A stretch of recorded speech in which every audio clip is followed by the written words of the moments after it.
And a lot of the things that I've been talking about today are really global issues. And it's really something that's being foisted on the global population. So this is definitely a company that goes across both sides and is part of this bipartisan agenda to target both left and right.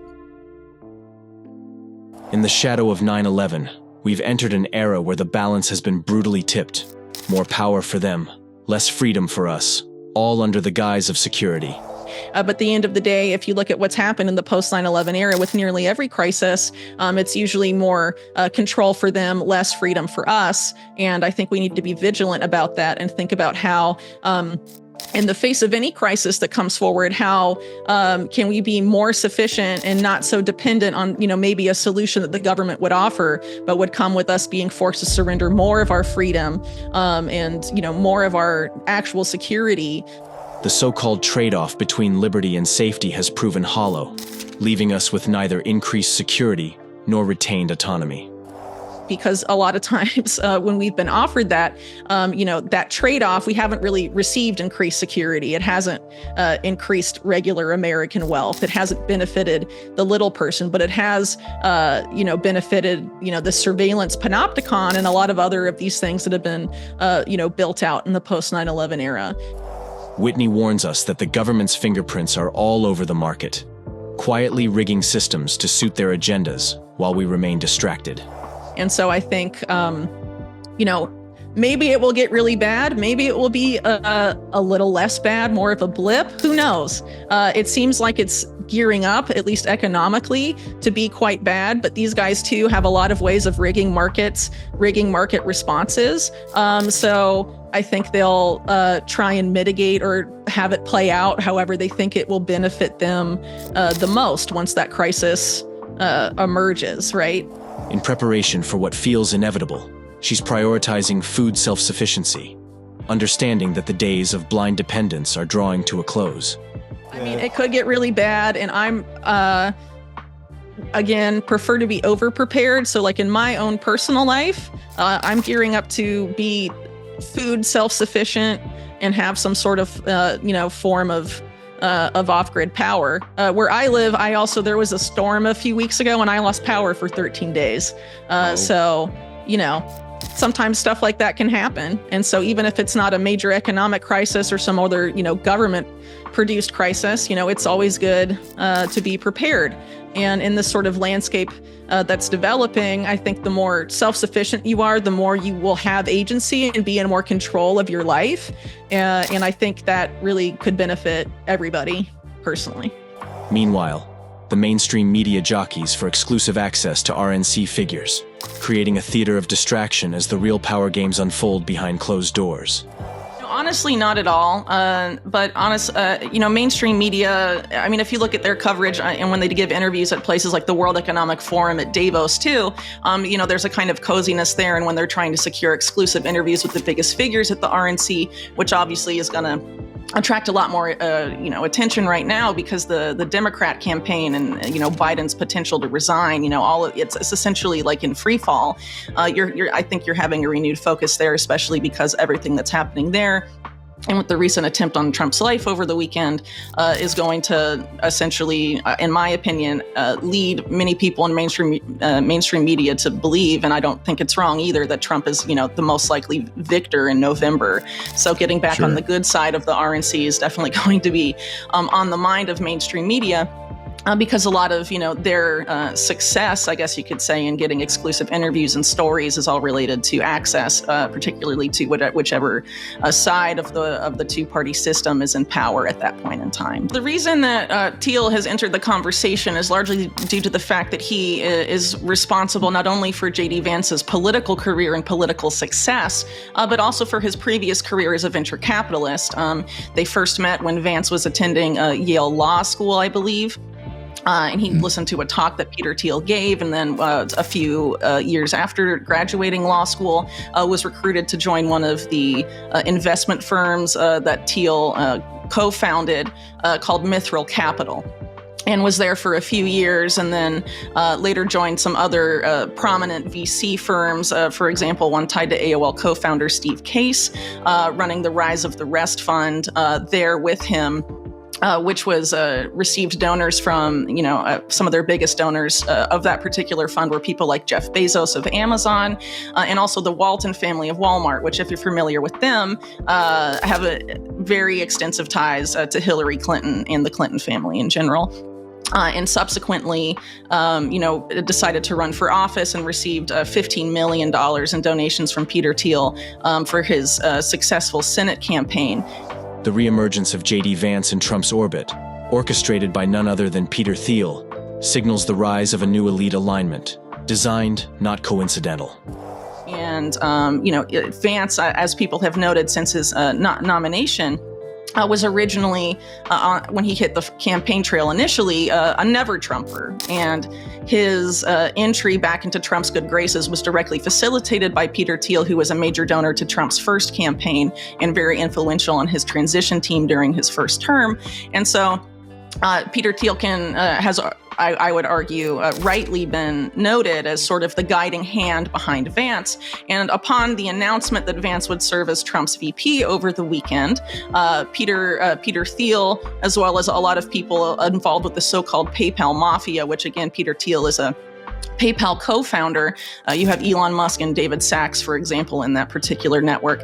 They announced that they were going to be heavy donors to the Trump campaign, as did Palantir Technologies, which is a company co-founded by Peter Thiel, as well as another co-founder of Palantir with close ties to Peter Thiel, Joe Lonsdale.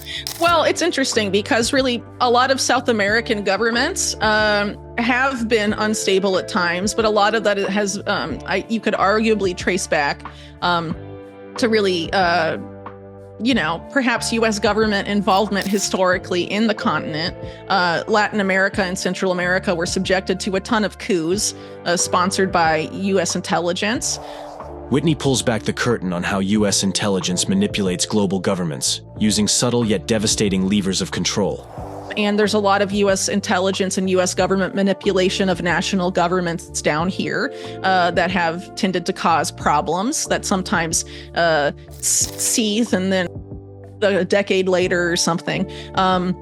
So, it's very complicated to really try and explain. Some more governments are more stable than others, perhaps. I live in Chile, which is traditionally viewed as one of the more stable governments in South America, but was also subjected to a very, totalitarian dictatorship that was backed by U.S. intelligence, for a very long time. And, a lot of complications have also come downwind of that. And there's also political division here, just like there is in the United States. And I think, regardless of who is president of Chile, they tend to, it's really about, at least at this point, balancing either, is the U.S. going to dominate their administration or is China?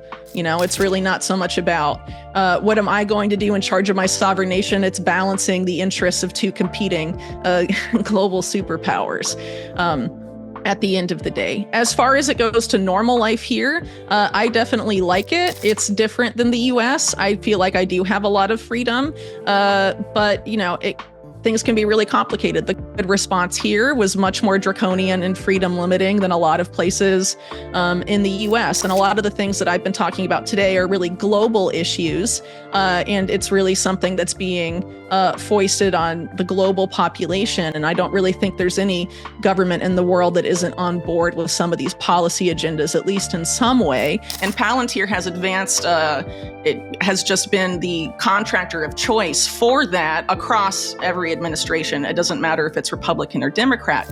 So one example I would give on the other side of things, the Democrat side, is that people may know that Biden's top intelligence official since he came to office is Avril Haines, who was John Brennan's deputy at the CIA under the Obama administration, and also a figure in the Event 201 pandemic simulation in 2019. And Avril Haines is also a longtime consultant to Palantir. Right. So they actively cultivate powerful people on both sides of the political aisle. And while Peter Thiel, is definitely, it frames himself as right-leaning or libertarian, his co-founder at Palantir and the current CEO, Alex Karp, often brags about stopping the rise of the quote-unquote far right in Europe, and has described that a lot of his decisions at the company at Palantir are propelled by a deep-seated fear that he's going to be by Christian conservatives in the United States. She highlights how bipartisan strategies, masked in unity, serve only to tighten the grip on both left and right, ensuring no side escapes the agenda. So this is definitely a company that goes across both sides and is part of this bipartisan agenda to target both left and right. And so as far as the long answer goes, it's important to understand the history of Palantir and where it came from. It's really the privatization of a mass surveillance apparatus that was developed by the Bush and Reagan neocons going back to the 1980s. Some people that are familiar with the Iran-Contra scandal of the 1980s, and particularly those hearings, there was a question asked by a senator or congressman, I can't remember who, about the continuity of government protocols to Oliver North. And the hearing was subsequently shut down, preventing North from even having to answer the question or even say no comment or plead the fifth or anything like that. I have my reasons for being here, but I don't think it's necessarily what everyone should do. Like if you want to prepare for whatever's coming in the US or another country, it's a very individual decision, but I really recommend doing a lot of research. And if you plan to go to another country, please visit it before you decide to move there, because I have met people that have not really done that and have regretted it. But really, I think at the end of the day, what's really important is to have people you know and care about and can trust when things get crazy around you. Like that network, whether you're in the US or South America or really anywhere, is likely to be, the most important thing to keep, yourself in a better situation if things get really, rocky externally. The shadowy Main Core database, an archive of American lives, exists as a chilling cornerstone of continuity of government protocols, where liberty becomes irrelevant. And essentially, the continuity of government protocols involved a database of Americans that was called Main Core that was developed with the Promise software.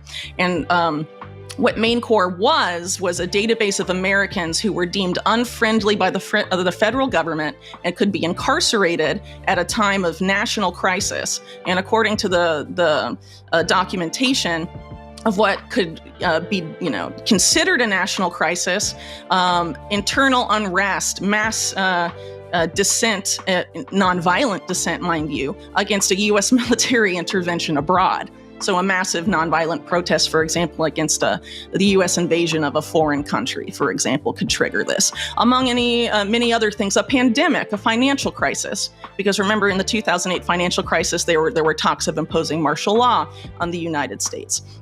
So this database actually never went away. It was seen being used during September 11th, 2001 in the White House. The last time it was reported by mainstream media was in a now defunct outlet called Radar. And at that time in 2008, 3 million Americans were on the list. Americans do not know if they are on the list, but presumably it still exists. And Palantir, since it was created, has been one of is essentially the software that determines if you are on that list or not for the government, because it is a data mining firm, or it provides software that turns these masses of data that the NSA and all these other intelligence agencies, all this data that it sucks up on Americans through this warrantless surveillance program, it turns all of that into actionable intelligence and basically essentially profiles Americans. And this particular group that developed Main Core, after 9/11 happened, they tried in direct conjunction with the CIA, created a program that was later scrapped, defunded by Congress, called Total Information Awareness. And Total Information Awareness was going to be read by the man that's been considered the godfather of modern surveillance, John Poindexter, best known for being Reagan's national security advisor during Iran-Contra, and the person that was found guilty of who was charged in connection with Iran-Contra, the highest-ranking member of the Reagan administration. Whitney foresees the crushing weight of debt bringing this economic charade to its inevitable collapse, a mathematical certainty ignored by the architects of ruin. It's really hard to say, but I think, as far as the economy goes, it's a mathematical inevitability that this debt monstrosity will hit a wall at some point, right? So something has to happen there. There has to be some sort of major change for the U.S. government to get out of that problem. And there's a lot of other issues that have been going on in the economy for some time, and that's why you've had people after '08, looking at the numbers and being like, economic collapse this year, and it didn't happen because all these other, all these, when you have powerful people in finance and also in the government, able to make markets behave certain ways, you can sort of kick the can down the road longer than it normally would if they weren't doing those things. So I think at some point there is going to be some sort of event that happens. And I think the goal, as I said earlier, is to at least make people scared enough that they would acquiesce to this advent of programmable, surveillable money, whether it's a stable coin or a CBDC, and be like, yeah, I'll take that because the alternative is too bad, like losing all of my money and purchasing power, something like that. But that the way that sort of phenomenon could play out could be a short-term thing or a protracted crisis. It's honestly really hard to know. But if you're like me and you have a red line of no programmable, surveillable, seizable money for me, thank you, it's very important to think about how you would avoid that if that type of crisis comes out and that's offered to you as the only alternative to losing all of your wealth. She points to figures like Richard Pearl, who connected Thiel and Karp to birth Palantir, a company blending surveillance and influence into a weapon of control. Well, I'm not going to comment on what President Trump or former President Trump does or does not know. I'm obviously not privy to that information. But what I will say, and the reason I brought up total information awareness earlier, is because Bush-era neocons, namely Richard Pearl, one of the architects of the Iraq who served in the Bush Department of Defense and who has extremely close ties to Benjamin Netanyahu, for example. He is the person that helped connect Peter Thiel and Alex Karp as they were creating Palantir with John Poindexter, with the explicit purpose of recreating total information awareness as a private enterprise. And since then, the people that have backed that have been the establishment wings of both parties. So regardless of whether Trump knows or he doesn't, there's certainly people around him or who are likely to be in his cabinet that are aware of what Palantir does, because it's a very old agenda that, here I point out how it goes back to the Reagan-Bush era. But you could really make an argument, as Yasha Levine does in his book Surveillance Valley, that the internet's earliest days, going back to when it was a military project called ARPANET, were about counterinsurgency and identifying people who might be a threat to the status quo through their activity on this particular network and through data mining. Which is something to be considered, because if you look back at, the policy of domestic terror, for example, during the Clinton administration, there was a focus on veterans, a focus on militias.